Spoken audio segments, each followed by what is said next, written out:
ठीक।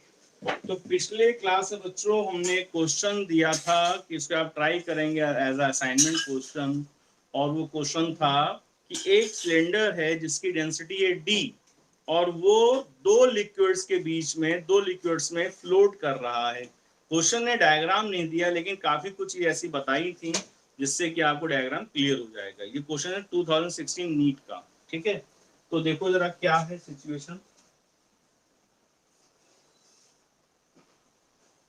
To non mixing liquids, दो ऐसे लिक्विड्स हैं जो आपस में मिक्स नहीं हो रहे हैं। एक की डेंसिटी रो और एक की है एन रो, एक की रो और एक की है एन रो, और एन इज ग्रेटर देन 1। इसका मतलब ये डेंसिटी क्या होगा, इससे ज्यादा। तो बच्चों याद रखो, जो कम डेंसिटी वाली चीज होती है वो ज्यादा डेंसिटी के ऊपर रहती है। जैसे पानी और तेल की बात करें तो पानी पे अगर तेल डालोगे तो तेल पानी के ऊपर फ्लोट करता है, क्योंकि तेल यानी ऑयल की density is lesser than the water. पानी की 1000 kg पर मीटर क्यूब होती है और ऑयल की उससे कम होती है। तो this is the denser liquid, इसकी डेंसिटी है N rho, and this one is the rarer liquid, यानी इसकी डेंसिटी थोड़ी कम है, इसकी डेंसिटी है केवल रो। इसमें एक सिलेंडर फ्लोट करवाया गया।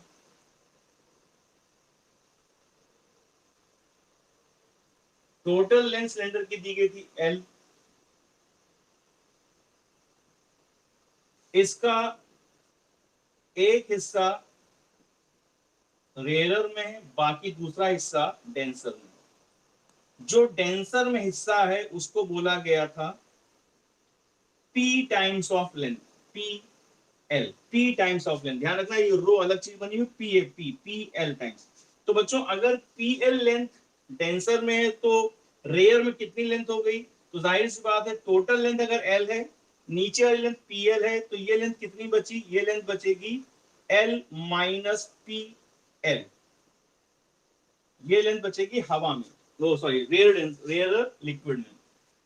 पीएल अगर डेंसर में है तो रेयर लिक्विड में कौन सी है? L minus P L. P और ये रो अलग है, पी अलग है, रो अलग है। ध्यान रखिए। सिलेंडर का area of cross section A assume कर लो थोड़ी देर के लिए। सिलेंडर की डेंसिटी दी गई है और डी हमको निकालनी है। क्वेश्चन ने साफ साफ बोला है कि this cylinder is floating in these two liquids, it is floating. Floating का मतलब ये हुआ कि जो इसका mg है वो अपथ्रस्ट से बैलेंस है। ठीक, अपथ्रस्ट यहाँ पे क्या होगा? तो अपथ्रस्ट का फॉर्मूला है v सिग्मा g, और अगर v सिग्मा g है तो जाहिर सी बात है एक अपथ्रस्ट इस लिक्विड से मिलेगा, एक अपथ्रस्ट इस लिक्विड से मिलेगा, और लिक्विड का कोई भी लिक्विड हो अपथ्रस्ट अगर है तो अप यानी अपवर्ड ही लगेगा। तो दो अपथ्रस्ट लग रहे हैं ऊपर, डेंसर वाले का अपथ्रस्ट, रेयर वाले का अपथ्रस्ट। दोनों अपथ्रस्ट मिल करके इस mg को, इसके वेट को क्या कर रहे हैं बच्चों? बैलेंस कर रहे हैं। तो एट इक्विलिब्रियम हम क्या बोलेंगे? At equilibrium,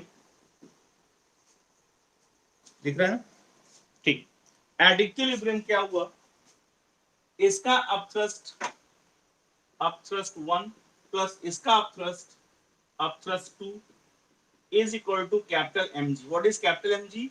Capital mg is the weight of the liquid, total weight of the liquid. ठीक है, डेंसिटी यहां लिख देते हैं रो, और यहां लिख दिया हमने एन रो। ओके, अपथ्रस्ट 1 क्या लिखोगे? v1 डेंसिटी कितनी है? N rho into g, v sigma g. I am using v sigma g. Volume इसका v1, density n rho, gravity g, upthrust 2 इसका v2, डेंसिटी कितनी? Rho into g is equal to capital mg। Hopefully इसमें कोई doubt नहीं आया होगा। v sigma g, v sigma g। Sigma मतलब density, और डेंसिटी क्वेश्चन में लिक्विड की दी गई है रो और एन रो, तो v सिग्मा की जगह एन रो। इसके वॉल्यूम को हमने v1 कहा, इसके वॉल्यूम को हमने v2 कहा। v2 वाले की डेंसिटी रो है, that is equal to mg। mg क्या है? इस पूरे सिलेंडर का वेट, जो जाहिर सी बात है कहां लग रहा है? नीचे की तरफ, और अपसस कितने लग रहे हैं? 2। 2 क्यों लग रहे हैं? क्योंकि दो तरह के लिक्विड हैं, अलग अलग डेंसिटी होने की वजह से, अलग अलग वॉल्यूम सबमर्ज होने की वजह से द अपसस are different, but both are acting upward direction. दो फोर्स ऊपर, एक फोर्स नीचे, इक्विलिब्रियम इक्वेशन बना ली। जो मेन काम है वो इक्वेशन ही है। अगर ये आपने सही बना ली, सही समझ ली, तो अब कोई बड़ी बात नहीं है। इधर जी है, इधर जी है, इधर जी है, जी कॉमन निकाला, कैंसिल कर दिया, क्या बचा बच्चों? V1 n rho plus V2 rho is equal to capital M। V1 volume is always area of cross section into the height और लेंथ। हम कह सकते हैं वॉल्यूम को क्या कहते हैं? Area of cross section into the height और द लेंथ। तो V1 में बच्चों लंबाई कितनी है? PL। कितनी लंबाई है? PL। और एरिया कितना है? A। तो V1 क्या लिखोगे? Area of cross section into length क्या लिखोगे? PL इनटू N रो। बच्चों राइटिंग में ध्यान रखना, ये P है, ये रो है, प्लस V2। V2 क्या है? Area of cross section into लंबाई। A कितना है? A। इसमें लंबाई कितनी है? L minus PL into rho is equal to capital M। Capital M क्या है? बाद में रिप्लेस करेंगे, अभी देखते जाओ। यहां सोचो क्या दिख रहा है आपको? P कॉमन दिख रहा है, ठीक है। एक चीज और स्टेप और लिख देते हैं, एक थोड़ा सा और लिख देते हैं। APL into N rho plus, यहां से बच्चों L को बाहर निकाल लो तो AL bracket 1 minus P into rho is equal to capital M। अब ध्यान से देखो, APL AL रो कॉमन निकल आएगा, तो AL रो कॉमन निकाल लिया। अंदर क्या बचा यहां पर? P इंटू N, यानी NP। जो रो की मूछें और लंबी कर दे रहे हैं, ये P है, ठीक है। AL रो बाहर निकाल लिया, अंदर कौन बचा? N into P। यहां से अब यहां देखो, AL रो फिर कॉमन निकाल लिया, क्या बचा अंदर? 1 minus P is equal to capital M। ठीक बात। इसको और लिखना चाहो लिख सकते हो, लेकिन फिलहाल थोड़ा सा मास के ऊपर फोकस करो। मास ऑफ द सिलेंडर क्या लिखोगे बच्चों? मास ऑफ सिलेंडर लिखोगे density of the cylinder into volume of the cylinder, क्योंकि डेंसिटी ऑफ द सिलेंडर हमें दी गई D, और डेंसिटी क्या होता है बच्चों? मास अपॉन वॉल्यूम, मास अपॉन वॉल्यूम। तो D इंटू वॉल्यूम। अब बोलो ये क्या है? ये पूरा वेट लग रहा है, पूरा वेट लग रहा है, तो पूरा मास हम देखेंगे। पूरा मास के लिए क्या लिखोगे? डेंसिटी इंटू पूरा वॉल्यूम, टोटल वॉल्यूम। तो total volume of the cylinder क्या है बच्चों? Area of cross section into length capital L। तो यहां लिख देंगे DAL। D is the density of the cylinder। तो जहां मास लिखा हुआ लिखेंगे density of the cylinder, area of cross section cylinder and total length of the cylinder. इसको यहां रिप्लेस कर देंगे, ठीक है। तो आगे बढ़ते हैं, क्या लिखा हुआ है?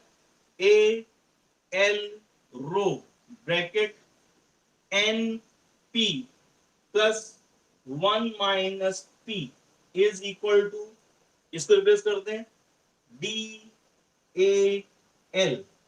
AL cancel.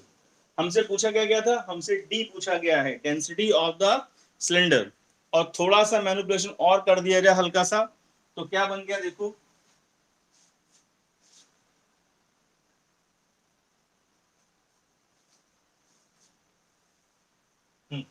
तो D इज इक्वल टू आ गया rho bracket NP plus 1 minus P, bracket हटा दिया, यहां वाला ब्रैकेट हटा दिया। अब क्या करो, इन दोनों को एक साथ लिख लो, इन दोनों को, NP और माइनस P को। तो D is equal to rho NP minus P plus 1। अब यहां से P को कॉमन निकाल लो, D रो P को कॉमन निकाल लिया, N माइनस 1 प्लस 1। और इसको ऑप्शन के दिए गए हिसाब से लिखना चाहो लिख लो, P N माइनस 1 प्लस 1, और बाहर लिखा है रो। अब आप देख सकते हैं कौन सा ऑप्शन सही है, जो सही उसको टिक कर देंगे। और जिन बच्चों का आंसर आया था वेरी गुड, जिनका नहीं आया कोई बात नहीं, क्योंकि बहुत बड़ा क्वेश्चन नहीं है बच्चों ये। इसमें बस आपको क्या ध्यान रखना था, दो डेंसिटी को इक्वल करना है हमें, दो डेंसिटी को इक्वल करना है वेट ऑफ द सिलेंडर से। और वेट क्या है टोटल mg, और m क्या होता है उसको बाद में रिप्लेस कर दिया हमने डेंसिटी इनटू वॉल्यूम से। Please note it down, simple calculation है, बस सिंबल्स है यहाँ पे इसलिए ऐसा लग रहा होगा कि यहाँ पे कई सारे स्टेप्स हो गए। मेन बात बच्चों बस इतनी है, दो up thrust balancing the weight of the cylinder, दो में दो वॉल्यूम, दो अलग अलग डेंसिटी।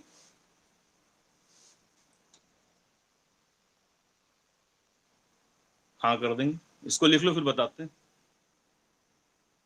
पूरा सोल्यूशन लिख लो फिर बता देते हैं।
तो होपफुली बच्चों हमने लिख लिया होगा इसका आंसर। एक बार डायग्राम फिर से देख लो, पूरा क्वेश्चन का सॉल्यूशन भी फिर से देख लो, है ना, मतलब कैलकुलेशन की जरूरत नहीं पड़ेगी, पढ़े तो फिर वो भी बता देंगे, ठीक है।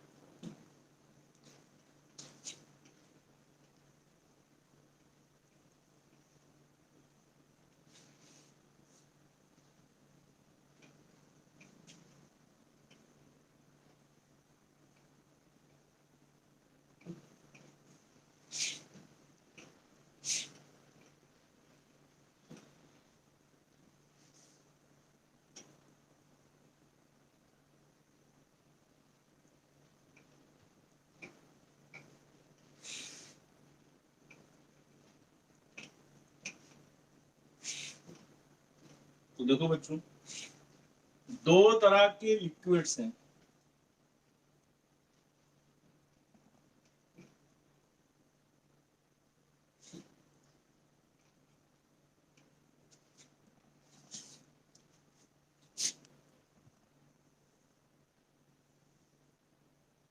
ठीक, एक की डेंसिटी थोड़ी ज्यादा है और एक की डेंसिटी थोड़ी कम है। याद रखो कम डेंसिटी वाला हमेशा ऊपर तैरता है, ज्यादा डेंसिटी वाला नीचे रहता है।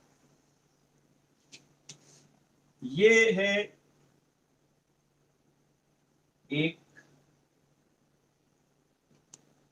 लिक्विड जिसकी डेंसिटी है n टाइम्स ऑफ रो, और दूसरा है ये जिसकी डेंसिटी केवल रो। इसमें एक सिलेंडर तैयार रहा है, टोटल लेंथ L बोला गया था, सबमर्ज्ड है, जिसमें से L में से इसके पास कितना पार्ट है, नीचे वाले डेंसर वाले लिक्विड के पास है P times of L। Total length कितनी थी, टोटल लेंथ क्वेश्चन ने दी है L। तो अगर PL पार्ट लोअर लिक्विड में है तो जाहिर सी बात है अपर लिक्विड में कितनी लेंथ होगी, अपर लिक्विड में होगी L माइनस PL, कितनी तो बची। और ये है इसका area of cross section. Concept क्या है, क्वेश्चन है इट इज फ्लोटिंग, फ्लोटिंग तो इट मींस इसका जो वेट है पूरा पूरा कैपिटल mg वो अपथ्रस्ट से बैलेंस है। अगर ये एक पूरा यूनिफॉर्म लिक्विड होता तो एक ही अपथ्रस्ट लगता, लेकिन दो लिक्विड्स हैं तो दोनों का अपना अपना अपथ्रस्ट होगा। इस लिक्विड के अंदर कितना वॉल्यूम है, तो लेट्स से इस लिक्विड के अंदर जो वॉल्यूम इसका है सिलेंडर का, उसका नाम डाल दिया हमने V1। जो अपर लिक्विड में वॉल्यूम है सबमर्ज्ड, उसका नाम डाल दिया हमने V2। तो V1 और V2 और सिग्मा 1 और सिग्मा 2 इसकी डेंसिटी की वजह से इसका अपथ्रस्ट प्लस इसका upthrust both are acting in upward direction. Why, because it is up thrust, तो अपवर्ड ही लगना है। तो इसका अपथ्रस्ट प्लस इसका अपथ्रस्ट इक्वल टू mg। ये हमारी बेसिक कैलकुलेशन हो गई। अपथ्रस्ट 1 कितना है, V1 sigma 1g plus V2 sigma 2g is equal to capital mg at equilibrium. ये एकदम बेसिक बात है, इक्विलिब्रियम कंडीशन, जिसमें जी को कॉमन निकाल के काट दिया, बचा क्या, V1 sigma 1 plus V2 sigma 2 is equal to capital M। Now what is volume, तो volume of a cylinder is area of cross section into the height. तो V1 यानी इतने में लोअर लोअर पार्ट में कितना वॉल्यूम सबमर्ज्ड है, तो area तो थ्रू आउट सेम ही रहना है। तो यहां लिखोगे A इनटू इसकी हाइट या लेंथ कितनी डूबी हुई है, तो P L लेंथ डूबी हुई है। इसकी डेंसिटी सिग्मा 1 कितनी है, N रो है, प्लस इसकी कितनी लेंथ इस लिक्विड के अंदर है, तो वो L नहीं है, L minus PL। This is the volume of the cylinder inside the upper liquid into A। और इसकी डेंसिटी कितनी है, केवल rho, that is equal to capital M। ये कैलकुलेशन थी अभी तक। अब यहां से हमने क्या किया, A L रो, और यहां से भी A L यहां से निकाला रो, तो A L रो बाहर आ गया, अंदर बचा क्या, N इंटू P प्लस यहां से L बाहर चला गया, 1 minus P is equal to capital M। ये कैलकुलेशन भी हमने दिखाई थी, ठीक। उसके बाद मास को क्या लिखा था, density is equal to mass upon volume. Because हम पूरा मास पूरा वेट ले रहे हैं तो जाहिर सी बात है पूरा वॉल्यूम लिखोगे, पूरा वॉल्यूम ऑफ सिलेंडर क्या होगा, A into L। So what is mass, M बराबर हो गया DAL। इसको यहां लिख दिया जाए तो बचा क्या, AL rho bracket NP plus 1 minus P is equal to DAL। AL AL cancel हो गए, उसके बाद कैलकुलेशन में पता ही है, सिंपल मैनिपुलेशन किया और आपका रिजल्ट आ गया। Hopefully diagram wise everything is clear to all of you. ठीक है बच्चों, moving to the next concept.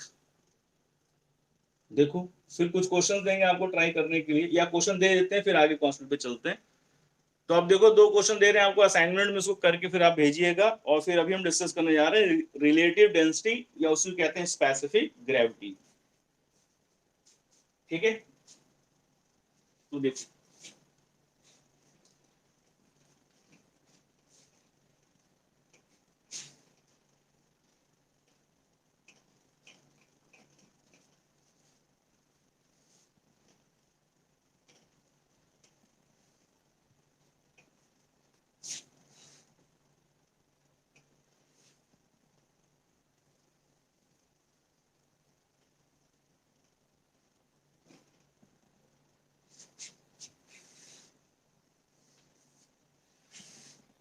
Question क्या है बच्चों, देखो अपथ्रस्ट का कॉन्सेप्ट याद रखिएगा बच्चों, और उसी के बेसिस पे आपको आंसर करना है, ठीक।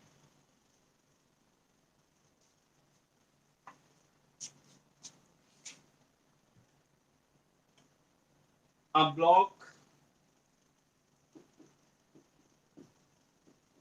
in a spring balance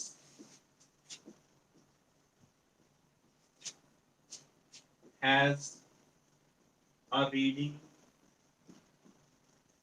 A.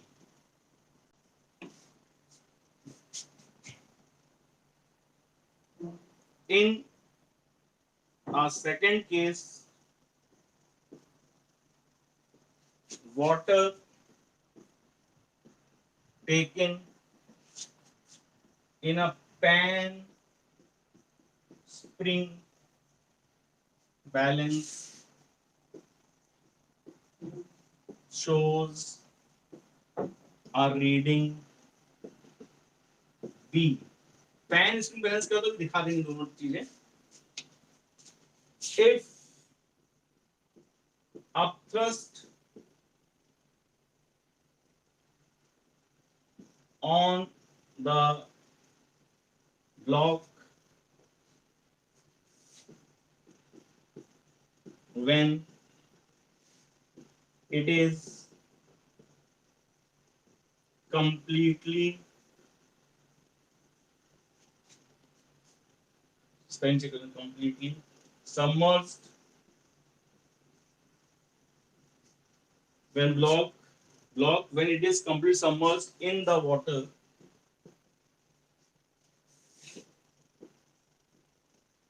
is U, अब तो खाली U दिया हुआ है, then what are the readings of the spring balance and pan spring balance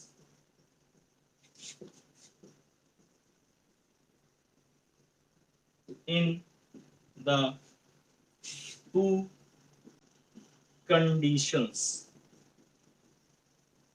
ठीक। तो पहले बच्चों आप क्वेश्चन लिख लीजिए बिना ज्यादा सोच विचार करे, इस क्वेश्चन को लिख लीजिए, उसके बाद हम डायग्राम कुछ देंगे तो आपको ज्यादा अच्छे से क्लियर हो जाएगा क्वेश्चन क्या कह रहा है। क्वेश्चन कह रहा है a block in a spring balance has reading A. In a second case, water taken in a pan spring balance shows the reading B. If upthrust on the block upthrust on the block when block upthrust on the block when it is completely submerged in the water is U, then what are the readings of spring balance and pan spring balance in the two conditions? तो इसको note कर लो।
ठीक है, अब diagram देखो।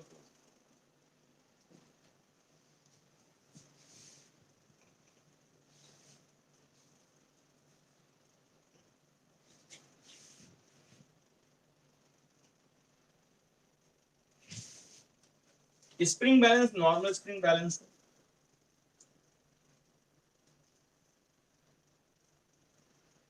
ठीक, अंदर spring रहती है कैसे, इसमें एक ब्लॉक टांग दिया गया, तो इसमें रीडिंग जो आ रही थी वो आ रही थी ए, दिस इज द ब्लॉक, ये तो कुछ मास है, रीडिंग आ रही है ए, ये पॉइंटर है। दूसरा बोला गया पैन स्प्रिंग बैलेंस, तो पैन स्प्रिंग बैलेंस बच्चों आपने देखा होगा दुकानदार वगैरह हलवाई वगैरह का रहता है, जो इस तरह से माउंटेड होता है। अब तो सब डिजिटल आता है, वैसे पहले ये भी चलता था, इसमें सुई लगी रहती थी, ऊपर वो सामान वामान देता था अपना, तो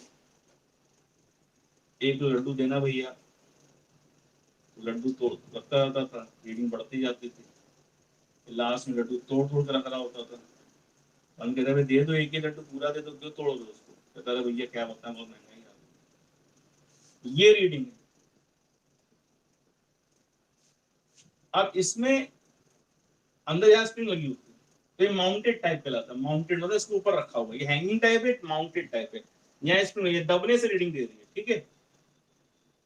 तो ये रहा पानी,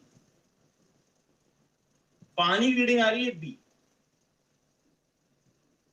ये दोनों अलग अलग थे, वेट इसका ब्लॉक का रीडिंग आ रही थी ए, पानी की रीडिंग आ रही थी बी। अब हमें इन दोनों की रीडिंग बतानी है। इसकी रीडिंग क्या होगी, इसकी रीडिंग क्या होगी, जब ये पूरी तरह से इसमें डुबो दिया जाता है दो कंडीशंस के साथ। पहली कंडीशन, पहली कंडीशन,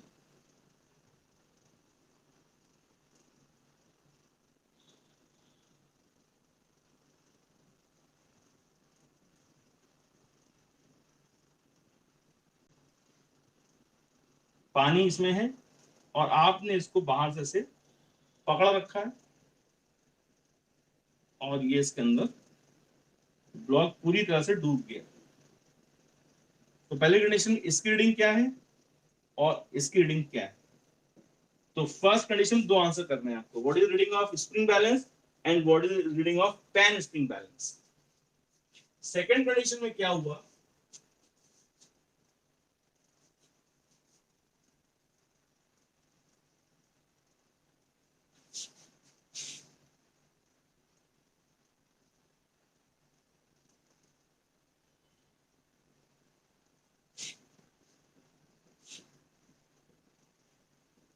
ये जो स्प्रिंग बैलेंस था, इसको हमने ऐसे बाहर से पकड़ कर डुबो रखा था ब्लॉक को। अब आप हट गए और आपने इसको इस पे डंडी लगा करके, डंडी में इसको, ये डंडी इसी कंटेनर में चिपका दी, इसमें कुंडा लगाया, इसमें स्प्रिंग बैलेंस को टांग दिया, और अब फिर से ये ब्लॉक इसके अंदर पूरी तरह से डूबा हुआ। अब इसकी रीडिंग क्या है और इसकी रीडिंग क्या है, ये दो कंडीशंस हैं बच्चों, ठीक है। एक, जब ये बाहर से पकड़ रखा है तब इसकी रीडिंग क्या है, इसकी रीडिंग क्या है।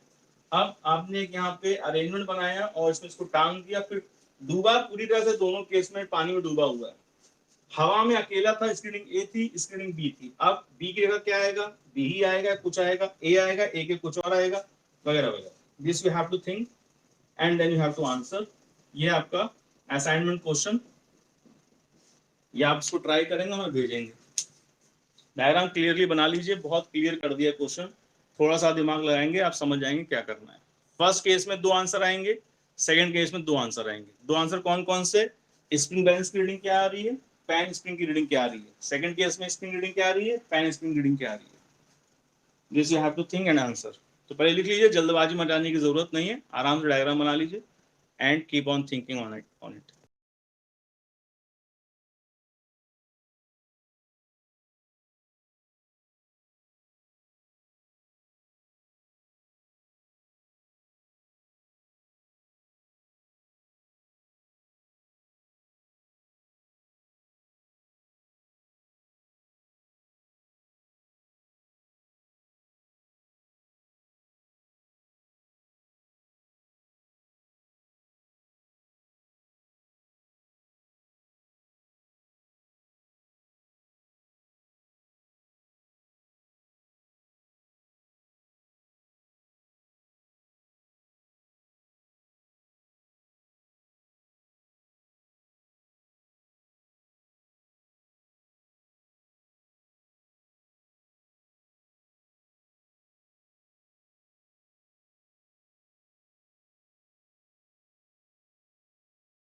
ठीक बच्चों, तो प्लीज इसको आप ट्राई करिएगा and then you answer me. और कुछ थ्योरेटिकल से क्वेश्चन है उनको भी देख लो, और फिर इन सारी बातों को हम लोग अगले वाले क्लास में डिस्कस करेंगे। अभी क्लास ओवर नहीं हुआ, कुछ लोग सुनते भागने लगते हैं, तुरंत लॉग आउट कर लेते हैं। इस क्वेश्चन को यहाँ सुन लो, अगले क्वेश्चन को।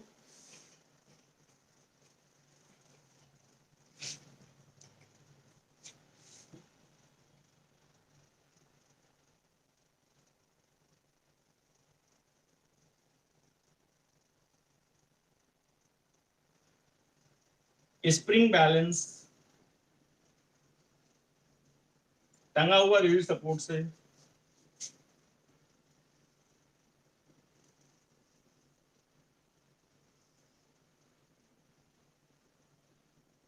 पिंजरा, पिंजरे में चिड़िया, जैसे आजकल हम सब लोग, पिंजरा, पिंजरे में चिड़िया। ठीक, चिड़िया पिंजरे में चुपचाप बैठी है, गुमसुम में कुछ सोच रही है।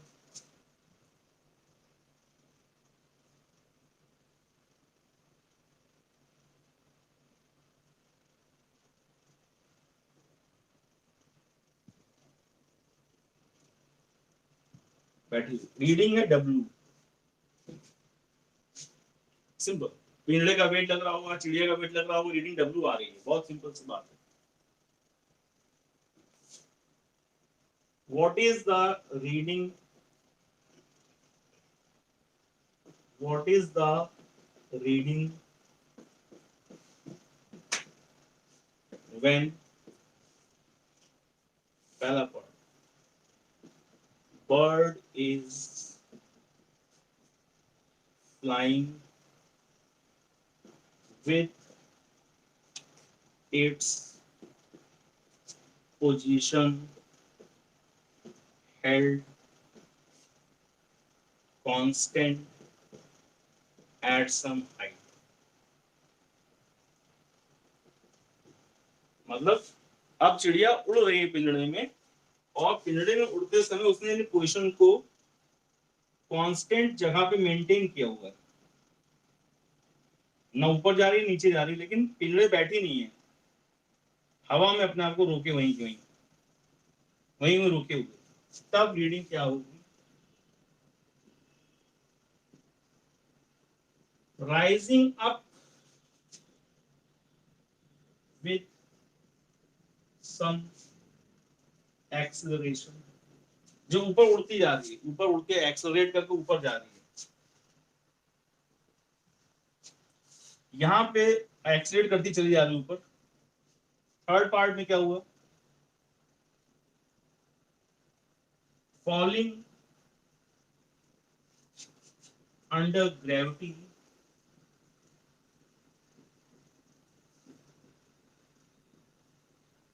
इनसाइड द केज, केज मतलब पिंजरा, inside the cage from a certain height, इस हाइट पे पहुंचने के बाद पता नहीं उसे क्या हुआ, हार्ट अटैक पड़ गया, क्या हो गया, अचानक से उसका ऑक्सीजन लेवल कम हुआ और अचानक से वो नीचे तक गिरती चली जा रही है। It is falling under gravity, और धड़ाम से आके गिरेगी, तो जब गिरेगी तड़ाका पड़ाका होगा, तब की बात नहीं हो रही है। It is falling under gravity, उस समय रीडिंग क्या होगी। तो आपको आंसर करना है किसके टर्म्स में, इंक्रीज, डिक्रीज, रिमेन सेम। बस हर एक में आपको ये आंसर करना है, इंक्रीज होगा या डिक्रीज होगा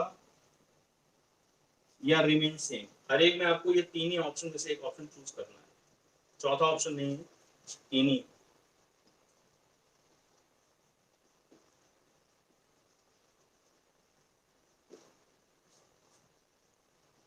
ठीक है ना, तो ये दो क्वेश्चन बच्चों आप ट्राई कर लीजिएगा कि क्या होगा। चिड़िया पिंजड़े में बैठी है, initially it was sitting like this, तो सिटिंग है, तो when sitting quietly, reading is W. ठीक, अब उसने अपने आप में कांस्टेंट पोजीशन मेंटेन किया, जैसे तुम देखते हो वो जो हमिंग बर्ड होती हैं वो फ्लावर के आगे आके ऐसे रुकी रहती हैं, बस पंख पड़वा रुकी रहती हैं। तो उसने अपने आप को उस पोजीशन में मेंटेन किया हुआ है, ना ऊपर जाए नीचे, वहां रुका हुआ है, पहली कंडीशन। दूसरी कंडीशन, ऊपर उठती चली जा रही है, rising up and up and up. तीसरी कंडीशन, एक हाइट भी जाकर के उसका हार्ट अटैक पड़ता है और फ्रीली फॉल करती ही चली आ रही है। जब फॉल करती नीचे आ रही है उस वक्त रीडिंग क्या शो हो रही है ये आपको बताना है। We have 3 parts, note it down, try them. ये दोनों क्वेश्चन बच्चों आप हमें व्हाट्सएप करेंगे। और हम चलते हैं अगले टॉपिक पे, इसका नाम है रिलेटिव डेंसिटी, या उसका दूसरा नाम है स्पेसिफिक ग्रेविटी। इसको आप लिख लीजिए and try it. General knowledge type का क्वेश्चन है, बहुत ज्यादा डिफिकल्ट नहीं।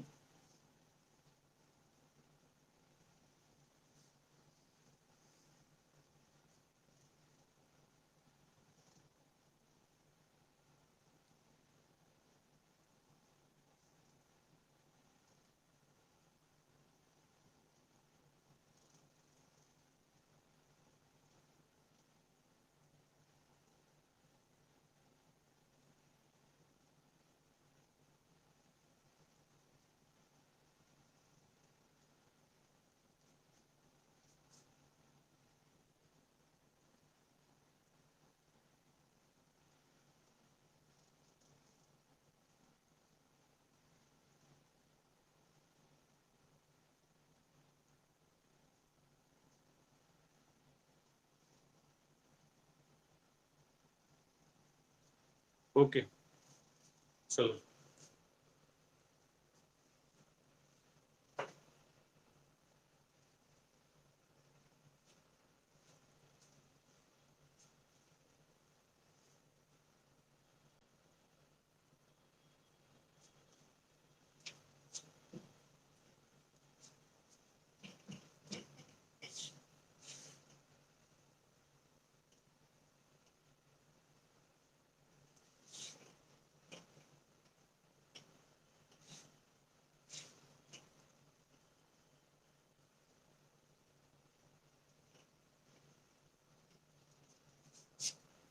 टॉपिक आता है बच्चों, छोटा सा टर्म है, इसका नाम है रिलेटिव डेंसिटी, आरडी, या इसी को कहते हैं स्पेसिफिक ग्रेविटी। याद रखना बच्चों, इसका एक्सीलरेशन ड्यू टू ग्रेविटी से कोई लेना देना नहीं है, सिर्फ नाम है स्पेसिफिक ग्रेविटी। ठीक, क्या है तो पहला टर्म ज्यादा बेटर क्लियर तरीके से बताता है, रिलेटिव डेंसिटी, यानी डेंसिटी कंपैरिजन के बाद, यानी कि comparative density, relative density, comparative density. तो बच्चों इसमें बहुत सारे फॉर्मूले बनते चले जाते हैं, बहुत सारे फॉर्मूले होते हैं इसके, और बहुत सारे फॉर्मूले होने की वजह से बच्चे इसको रटे रहते हैं और कंफ्यूज होते रहते हैं। तो बेसिक बात समझना, कैसे हम लोगों ने अब तक पढ़ा है और उसी के हिसाब से इसको हम समझते जाएंगे।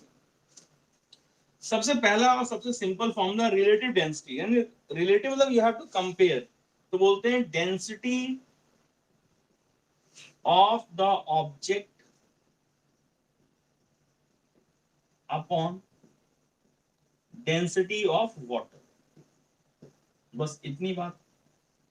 डेंसिटी ऑफ द ऑब्जेक्ट का सिंबल हम ले लेते हैं रो, और डेंसिटी ऑफ द सिंबल लेते हैं सिग्मा। इतनी तो बात है। हाँ, अब इसमें तुम्हें क्या दिख रहा है कि दोनों डेंसिटी का रेशियो, तो जाहिर सी बात है ये एक unit less and dimension less ratio हो गया, कांस्टेंट हो गया। ठीक, तो बहुत सारी बातें कैसे बनती है तो देखो बच्चों, यही समझते जाओ। और ये जो भी हमने लिखा रो बाय सिग्मा, मतलब समझ में आ चुका है। डेंसिटी रो किसकी, डेंसिटी ऑफ द ऑब्जेक्ट जो पानी के अंदर है, और सिग्मा पानी की डेंसिटी। इसको अगर हम वीजी और वीजी से मल्टीप्लाई कर दो ऊपर नीचे, कोई फर्क नहीं पड़ेगा। वी क्या है,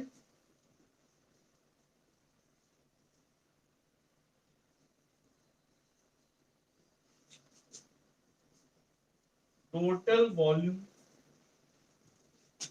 of the body when completely submerged। यहाँ पार्शियल सबमर्ज का कॉन्सेप्ट नहीं बच्चों, पूरी डुबो दी थी।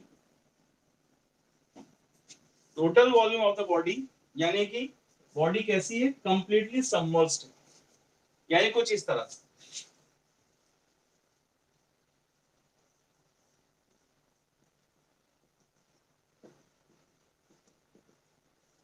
पूरी पूरी पूरी पूरी बॉडी डुबो दी गई, वी वॉल्यूम अंदर डुबो दी गई। तो अब तुम बोलो कि अगर टोटल वॉल्यूम वी है तो रो वी जी को तुम कह सकते हो, तुम बोलोगे total mass is equal to लिख सकते हैं। तो हम ये सब तुम्हें बार बार रिकैप कराने की वजह से ऐसा लिखते हैं। डेंसिटी बराबर क्या होता है बच्चों, मास अपॉन वॉल्यूम। तो टोटल वॉल्यूम है तो टोटल मास मिल जाएगा कितना, m बराबर रो इंटू वी। समझना कई सारे फॉर्मूले कैसे बने, इस स्टोरी को समझते जाओ, बहुत ही सिंपल और बहुत ही शॉर्ट होता है। तो अगर हम सीधा फॉर्मूला लिखते हैं, फॉर्मूला फॉर्मूला फॉर्मूला फॉर्मूला लिखते हैं, तो तुम्हें मजा नहीं आएगा, ना तुम्हें इनकी आपस में कोरिलेशन समझ में आएगी। जबकि अभी देखो बात सिर्फ किसकी हुई है, rho by sigma. Getting the point, rho by sigma, yes बहुत आसान है, डेंसिटी ऑफ द बॉडी या object upon density of the water. अब हमने ऊपर नीचे वी जी मल्टीप्लाई कर दिया तो इक्वेशन तो वही है। लेकिन हम देखने लगे कि v की बात क्या हो रही है, तो यहाँ बॉडी को, इस ऑब्जेक्ट को पूरा डुबोया जाता है, पूरा डुबो करके इस पे कंपैरिजन किया जाता है, आधा सबमर्ज्ड पार्शियली नहीं। तो अगर पूरा डुबो दिया है तो बॉडी के मास को कह सकते हो रो इंटू वी लिख सकते हैं, ठीक है। अब जब यहाँ पे rho into V total mass of the body लिखोगे तो रो वी इंटू जी यानी एम इंटू जी बन गया। और m इंटू जी को क्या बोलोगे, वेट ऑफ दैट ऑब्जेक्ट, क्या बोलेंगे, weight of that object, correct. और v वॉल्यूम अंदर है तो v सिग्मा जी क्या होता था, कह देंगे अपथ्रस्ट, क्या कह देंगे, अपथ्रस्ट। तो क्या लिखा हुआ है, weight of the body divided by the upthrust. Formula number 1 very simple, rho by sigma. Formula number 2 weight of the body, और वेट कौन सा, अरे पूरा वेट, पूरा पूरा वेट, क्योंकि पूरी बॉडी अंदर है, अपॉन अपथ्रस्ट। तो फॉर्मूला नंबर 2 बन गया, R D is equal to capital M G upon V sigma G. ये क्या है हमारा, रोवी है हमारा उस बॉडी का पूरा मास। तो इसको क्या लिख देंगे, वेट ऑफ द बॉडी, ठीक है, अपॉन अपथ्रस्ट। फॉर्मूला नंबर 2 कहां से आया, सिंपल रो बाय सिग्मा को ऐसे मैनिपुलेट कर लिया, इतना लिखो पहले, फिर फॉर्मूला नंबर 3 बन जाता है, note it down as it is.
ठीक,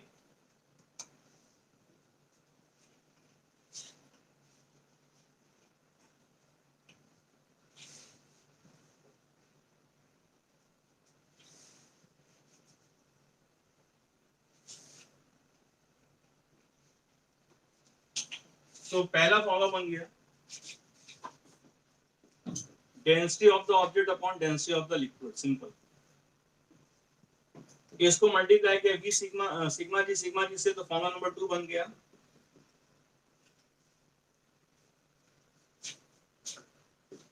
mg upon V sigma g. ठीक, इसको क्या बोलने लगे, weight of the object upon क्या लिखा है, अपथ्रस्ट। ठीक, अब बात जाहिर सी बात है कि जो mg कौन सा वेट है, mg है weight of the object in air. ठीक, अब समझना, फॉर्मूला नंबर 3 पे जाने की बहुत आसान सी बात है, क्या, as we know inside the liquid weight, inside the liquid weight or effective weight or effective weight of the object will be, तो इफेक्टिव वेट की बात हम पहले भी कर चुके हैं, जो तुमको ने पिछली क्लास में क्वेश्चन बताया था कि फ्रीली फॉल बॉडी कर रही है तो उसका इफेक्टिव एक्सेलरेशन वगैरह वगैरह। तो यहां देखो, ये वेट इसका हवा में mg, ऊपर क्या लग रहा है, अपथ्रस्ट। तो इफेक्टिव वेट क्या हो जाएगा, घट जाएगा बढ़ जाएगा, तो effective weight mg dash will be, घट जाएगा, तो mg माइनस अपथ्रस्ट। इसको क्या बोलोगे, इसको बोलोगे वेट इनसाइड द लिक्विड, इसको क्या बोलोगे, weight in air, weight in the weight of the object in air, weight of the object inside the liquid, है ना। तो अगर हम अपथ्रस्ट को इधर ले जाएं और mg डैश को उधर ले जाएं तो क्या लिखा होगा, mg minus mg dash, mg minus mg dash, तो क्या लिखा हुआ है, जहां अपथ्रस्ट लिखा हुआ लिख सकते हो weight of the body in the air minus weight of the body inside the liquid. तो फॉर्मूला नंबर 3 यही बन जाता है, देखो, weight of the object in air upon, upthrust क्या कह सकते हो, वेट इन एयर वही object minus weight in water, weight inside the water.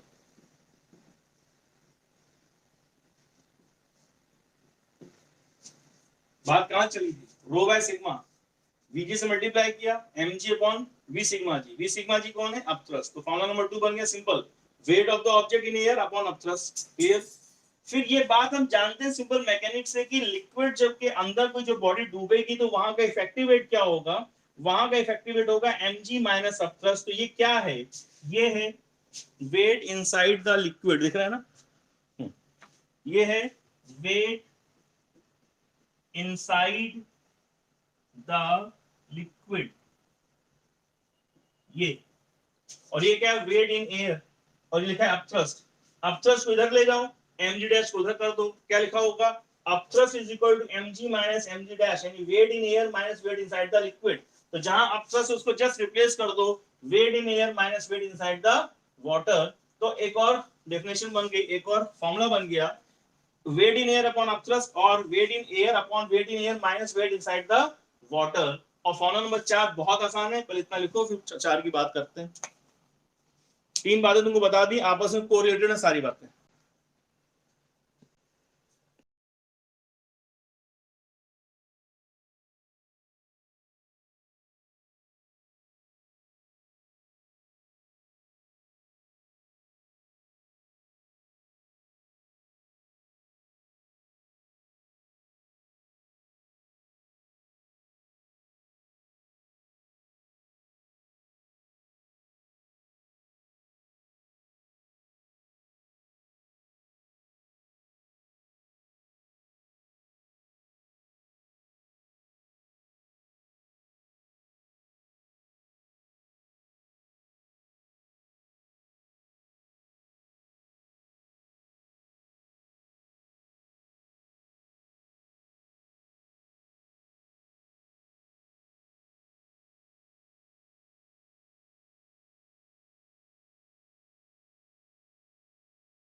ठीक बच्चों, अब देखो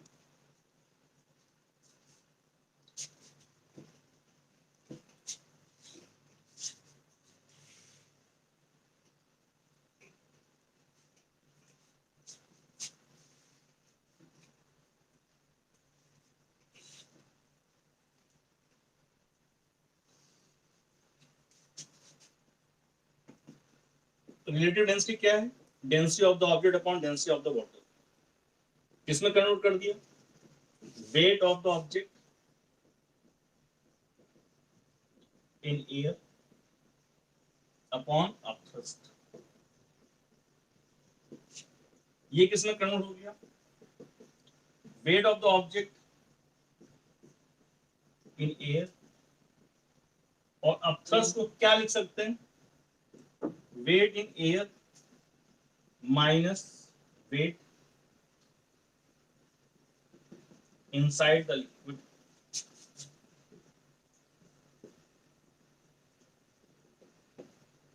ठीक, एक फॉर्मूला, दो फॉर्मूला, तीन फॉर्मूला। और अब देखो सिंपल सी बात है, अगर वेट इन एयर 20 न्यूटन है, वेट इन साइड लिक्विड 18 न्यूटन है, तो बताओ अपथ्रस्ट कितना हुआ? तो जाहिर सी बात है अपथ्रस्ट हो गया 2 न्यूटन का, तभी तो ऐसा हुआ होगा। 20 न्यूटन लग रहा था, 2 न्यूटन का अपथ्रस्ट लगा, तो इफेक्टिव वेट mg डैश कितना हो गया? 20 माइनस 2 दैट इज 18। तो 20 कौन है? Wait in air. अपथ्रस्ट कितना है? 2। इफेक्टिव वेट कितना? 18। तो mg डैश कौन? 18। तो ये वैल्यूज में क्यों बताया? ताकि तुम्हारे दिमाग में बात सिंपल सी बैठ जाए कि अगर तुमसे क्या कहा जाए कि वेट इन एयर 20 है और weight in air inside the liquid 18 है, तो तुम अपथ्रस्ट बता सकते हो? बिल्कुल सर बता सकते हैं, खड़ा से बताएंगे 2 न्यूटन। तो तुमसे अगर हम पूछें what is the weight loss inside the liquid, उस बॉडी का, उस ऑब्जेक्ट का लिक्विड के अंदर बच्चों वेट लॉस कितना हुआ? हवा में 20 था, पानी के अंदर 18 था, वेट लॉस कितना हुआ सर? 2 न्यूटन। अरे 2 न्यूटन तो कौन है? अपथ्रस्ट है।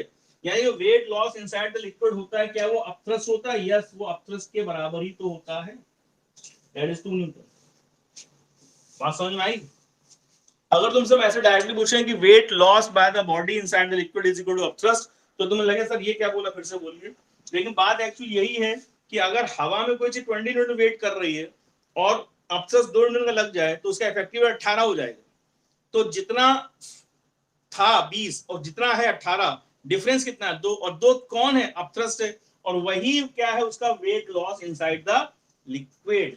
तो बच्चों जहां अपथ्रस्ट लिखा होता है, क्या हम वहां पे wait of the body loss inside the liquid लिख सकते हैं? तो आंसर है यस, हम लिख सकते हैं। तो इतनी सारी बातों की जरूरत नहीं है। फॉर्मूला नंबर 4 हम डायरेक्ट लिख देंगे कि अगर वेट इनसाइड द एयर और वेट इनसाइड द लिक्विड को कंपेयर, डिफरेंस करो, तो वही आता है क्या? Loss in weight of the body या object. Weight of the body in air upon, जहां पे ये लिखा है या जहां पे लिखा सकते हो, loss in the weight of the body in the liquid. ठीक, तो पहला फॉर्मूला सिंपल डेंसिटी का रेशियो, दूसरा फॉर्मूला वेट ऑफ के टर्म्स में, तीसरा formula wait in air upon weight in liquid में, और चौथा formula loss in the weight of the object या बॉडी इन द लिक्विड के टर्म्स में। ये बन जाते हैं इसके 4 एक्सप्रेशंस, पहला, दूसरा, तीसरा, चौथा। इसको नोट कर लो। अब क्या होगा क्वेश्चंस में, आपको कभी दे देगा कि बॉडी का वेट लॉस होता है बाय 4 न्यूटन, हवा में था 20 न्यूटन, व्हाट इज आरडी? तो 20 बाय 4 कर दो, 5 हो गया। इतना कर रहा हूँ, फिलहाल पूरा नोट को ऐसे लिखा हुआ है, ये समरी होगी इसकी।